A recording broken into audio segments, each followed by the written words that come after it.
The story of Typhoid Mary. In the early 1900s, in the bustling streets of New York City, a woman named Mary Mallon worked as a cook. She was known for her strong work ethic, her cheerful demeanor, and her skill in preparing delicious meals. Mary Mallon was born in Ireland in 1869 and emigrated to the United States in her youth. However, in the summer of 1906, a series of mysterious outbreaks began to occur wherever she worked. During her time with them, several members of the family became severely ill with symptoms of typhoid fever, high fever, abdominal pain, and severe diarrhea. The outbreak was alarming, but it wasn't immediately clear where the infection was coming from. Dr. George Soper, a sanitation expert, was called to investigate the unusual spread of the disease. He noticed that, despite the widespread nature of the outbreaks, no one else seemed to be suffering from the illness. Mary herself appeared healthy and showed no symptoms,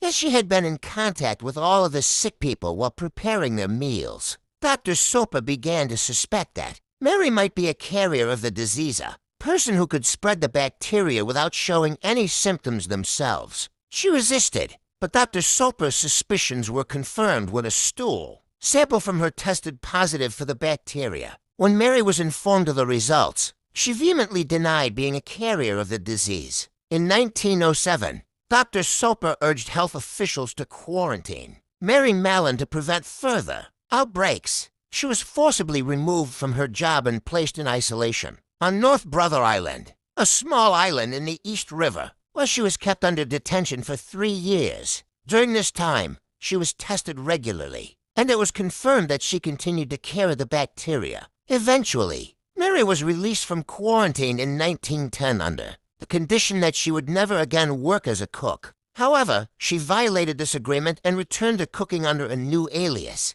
Once again, she caused outbreaks of typhoid fever. And in 1915, after another outbreak at a hospital, she was detained for the rest of her life. Mary Mallon spent the remaining years of her life in isolation on North Brother Island, where she continued to carry the bacteria but never experienced symptoms herself. She died in 1938, having been in quarantine for more than 2 decades. Typhoid Mary's story became a cautionary tale of the dangers of asymptomatic carriers and the need for public health measures to prevent the spread of infectious diseases. Though she was never the villain she was often made out to be in the public eye, her case highlighted the complexities of disease transmission and the critical importance of understanding how infections can spread silently. Now answer in the comments section. Where was Mary Mallon born? What are the symptoms of typhoid fever? What sample is used to test for the bacteria? If you found this video helpful, please like, subscribe, and share it with others.